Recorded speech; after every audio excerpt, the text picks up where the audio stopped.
Hello दोस्तों, कैसे हैं आप सभी। आपका अपना यूट्यूब चैनल देव स्टडी सेंटर में आपका स्वागत है। आइए आज हम बात करने वाले हैं क्लास 8। कौन क्लास की बात करने वाले हैं? क्लास 8। और ये आपका चैप्टर है मानव संसाधन। कौन चैप्टर है? मानव संसाधन। आज हम पूरा का पूरा मानव संसाधन का प्रश्न उत्तर आज हम देखेंगे, ठीक है। इस वीडियो में आपको बहुत अच्छे से समझाया जाएगा और आसान भाषा में। जो कि होता क्या है कि कभी कभी बच्चे को इसका सही जवाब नहीं मिल पाता है, नहीं मिल पाने के कारण वो बहुत लंबे लंबे पेजों में लिखते हैं और याद भी नहीं हो पाता है। आज हम आपको बहुत ही शानदार आसान भाषा में बताएंगे जो आपको बहुत ही कम समय में ऐसे चुटकियों में याद हो जाएगा, ठीक है। तो आपका है मानव संसाधन। कौन है? मानव संसाधन। जरा उस मानव संसाधन को आज आप देखेंगे। इकाई 5 कितना है? इकाई 5 है। और उस इकाई 5 का हम सभी प्रश्न उत्तर के बारे में क ख ग घ अंग च छ सब प्रश्नों का उत्तर हम लोग बारी बारी से जानेंगे। देख लीजिए आपके स्क्रीन बोर्ड पे यहाँ क्या है? मानव एक महत्वपूर्ण संसाधन है कैसे। क्या कह रहा है कि मानव एक महत्वपूर्ण संसाधन है कैसे। अब जरा देख लीजिए कि मानव एक महत्वपूर्ण संसाधन है कैसे। इसका आंसर जरा आप स्क्रीन बोर्ड पर जरा देखिए। इसका आंसर आप जरा स्क्रीन बोर्ड पर देख लीजिए क्या कह रहा है।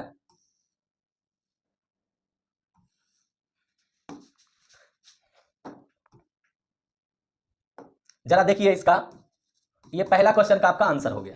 आंसर लिखेंगे कि हमारा देश मानव संसाधन से संपन्न है क्योंकि यहां की आबादी अत्यधिक है। मानव ने अपने मस्तिष्क, प्रौद्योगिकी एवं श्रम शक्ति का उपयोग कर उपलब्ध संसाधनों को उपयोगी बनाया है। मानव ने पृथ्वी को तो अपने अनुकूल बनाया है, इसलिए मानव को महत्वपूर्ण संसाधन कहा जाता है। क्यों कहा जाता है? क्योंकि मानव ने अपने बुद्धि विवेक से इस धरती पर, पृथ्वी पर रहने योग्य अनुकूल चीजों को बनाया है, इसीलिए मानव को एक महत्वपूर्ण संसाधन कहा जाता है। दोस्तों, आपको समझने में किसी प्रकार की दिक्कत?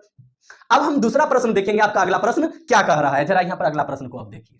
आपका अगला प्रश्न है कि जनसंख्या वृद्धि को प्रभावित करने वाले कौन कौन से कारक हैं। यानी कि जो वृद्धि को प्रभावित कौन कर सकता है, वृद्धि को कौन रोक सकता है। जरा देख लीजिए, इसका आंसर भी हम बहुत सटीक भाषा में आपको देंगे।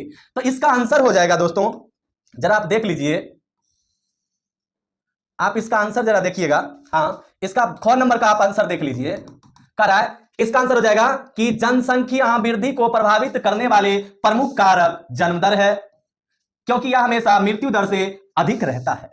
क्योंकि हमेशा मृत्यु दर से अधिक, यही ना प्रभावित कर देता है हमारे जनसंख्या की वृद्धि को, ठीक है ना। ये मृत्यु दर से हमेशा, क्योंकि जन्म दर हमेशा अधिक रहता है, मृत्यु दर क्या रहता है? कम रहता है। अब गौ नंबर प्रश्न देखिए क्या कह रहा है। अब जरा आप यहां पर गौ नंबर प्रश्न को देखते होंगे तो आप यहां पर पाते होंगे, कह रहा है क्या? जनसंख्या परिवर्तन किन किन कारकों पर निर्भर करता है। यानी कि जनसंख्या में परिवर्तन कौन कौन से ऐसे कारण है जिसके कारण हो सकता है। जरा ये उसका भी आंसर हम देखेंगे। उसका आंसर क्या कह रहा है, जरा ध्यान दीजिए।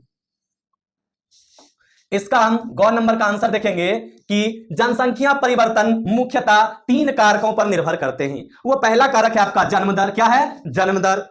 दूसरा है मृत्यु दर और तीसरा क्या है? प्रवास। अब कहिएगा कि जन्म दर तो आप जन्म लेने वाले 1000 बच्चों में जितने बच्चे जन्म लेते हैं, है ना, उसको जन्म दर कहते हैं। 1000 में मरने वाले बच्चों की संख्या को मृत्यु दर कहते हैं। प्रवास, जो व्यक्ति जिस स्थान पर वर्तमान में है उस स्थान को छोड़ करके कहीं दूसरे राज्य या दूसरे देश चले जाते हैं, वो क्या कहलाता है? प्रवास कहलाता है। क्या कहलाता है? प्रवास कहलाता है। ये आपका गौ का आंसर हो गया। घ का आंसर जरा आप देखेंगे क्या कह रहा है।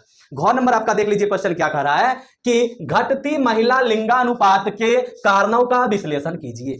घटती महिला लिंगानुपात यानी महिलाओं की संख्या में कमी आने का कारण क्या है, उस बात को कह रहा है यहां पर चर्चा करने के लिए, ठीक है। उस बात को अभी हम बताएंगे कि उसका कारण क्या है, ठीक है।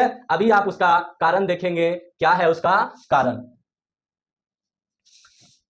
अभी जरा आप देख लीजिए। अब इसका हम आपको आंसर देने वाले हैं। इसका आंसर हो जाएगा आपको,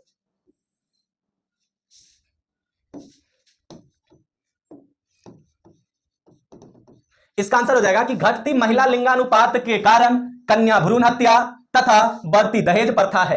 कहता है घटती महिला लिंगानुपात का कारण क्या है? कन्या भ्रूण हत्या, यानी को बच्चे को जन्म लेने से पहले उसको मृत्यु कर देना, तथा दहेज प्रथा है। सरकार ने इन दोनों को गैर कानूनी घोषित किया है और दंड का भी प्रावधान किया है। यानी कि आप भ्रूण हत्या नहीं कर सकते हैं, ना ही दहेज ले सकते हैं, ठीक है ना। ये क्या है? गैर कानूनी है। इसी दोनों के कारण महिलाओं की जो लिंगानुपात है यानी उसकी जो संख्या है उसमें क्या हो रहा है? कमी हो रहा है। अब घ अंगो नंबर पे आ जाइए, क्या कह रहा है। अब अंगो नंबर क्या कह रहा है कि मैदानी भागों में जनघनत्व अधिक पाया जाता है। क्यों?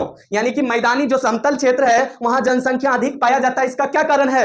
आइए हम उस कारण को बताते हैं। इसका आंसर क्या होगा, जरा आप गौर से देखिएगा। इसका आंसर आप इसका आंसर देखेंगे और पाएंगे कि कह रहा है मैदानों में जनघनत्व अधिक पाया जाता है क्योंकि मैदानी क्षेत्रों में जीवन जीना पहाड़ी क्षेत्रों की अपेक्षा आसान है, इसलिए यहां ज्यादा लोग निवास करते हैं। अब इस बात को जरा आप समझ लीजिए कि क्या कह रहा है कि मैदानी जो क्षेत्र होता है, समतल भूमि, वहां हम लोग को रहना क्या होता है, आसान होता है, लेकिन पहाड़ी क्षेत्र पर रहना आसान नहीं होता है। वहां दोस्त पानी का भी सुविधा सही से नहीं मिल पाता है, इसीलिए कहता है मैदानी भागों में जनघनत्व अधिक पाया जाता है। क्यों? क्योंकि वहां पर जीवन जीना क्या हो जाता है, आसान हो जाता है पहाड़ी क्षेत्रों के अपेक्षा। ठीक है, अब देख लीजिए आपका अगला प्रश्न क्या कह रहा है। आपका अगला प्रश्न 4 नंबर का रहा है कि वर्ष 2030 ईस्वी तक हमारी जनसंख्या चीन से अधिक होगी, ऐसा क्यों होगा? यानी हमारी जनसंख्या का मतलब यह नहीं कि सिर्फ मेरा जनसंख्या, भारत देश की जनसंख्या चीन से भी अधिक हो जाएगी, ऐसा क्यों? आइए इस क्यों का जवाब हम जानेंगे, इस क्यों का जवाब हम जानेंगे, क्यों ऐसा होगा। जरा देख लीजिए, इसका आंसर मैंने तैयार रखा है। यहां पर आंसर होगा कि भारत की जनसंख्या लगातार बढ़ रही है। अगर भारत की जनसंख्या इसी रफ्तार से बढ़ती रही तो वर्ष 2030 कितना, 2030 तक इसकी आबादी 1 अरब 40 करोड़ के पास हो जाएगा, 1 अरब 40 करोड़ के पास हो जाएगा, जो चीन की जनसंख्या से अधिक हो जाएगी। समझ गए दोस्तों, यानी जनसंख्या में वृद्धि बहुत तेजी से कर रही है और 2030 तक 1 अरब 40 करोड़ के पार कर जाएगी, जो कि चीन की भी जनसंख्या से अधिक हो जाएगी। अभी भारत जनसंख्या की दृष्टिकोण में क्या है, दूसरे नंबर पे है, और अव्वल नंबर पर क्या है, चीन है, उसको 2030 के बाद पीछे छोड़ देगी। चलिए अब हम अंतिम प्रश्न जानेंगे क्या कह रहा है। अब आपका अंतिम प्रश्न है, पर्वतीय क्षेत्र में जनगणना कम पाया जाता है, क्यों? जनगणना कहिए, जनसंख्या कहिए, जो भी कहिए, सब क्या है, एक ही है, कोई दिक्कत नहीं है। ठीक है, अब इसका आंसर जरा आप देखिए क्या कह रहा है।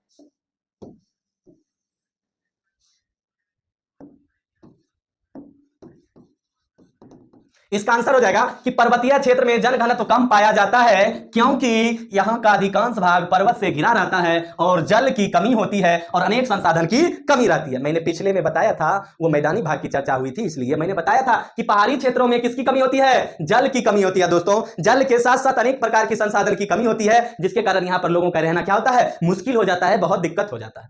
तो ये चैप्टर का आपका जो भी प्रश्न उत्तर था मैंने आपको बता दिया। अब आपको वीडियो कैसा लगा? अगर हमारा वीडियो अच्छा लगा तो वीडियो को ठोक करके लाइक कीजिए और सब्सक्राइब भी कीजिए, ठीक है ना। इसी तरह से और जो दोस्त का कोई चैप्टर छूट गया होगा वो चैप्टर हमारे प्लेलिस्ट में चेकआउट कीजिए, सारा का सारा आपको मिल जाएगा, टेंशन लेने की कोई बात नहीं है, ठीक है ना। इस पूरे हमारी दुनिया बुक का मैं पूरा का पूरा वीडियो बना करके आप लोग को दे दूंगा, सारा क्लियर है, प्लेलिस्ट चेकआउट करते रहिए। मिलते हैं अगले वीडियो में, तब तक के लिए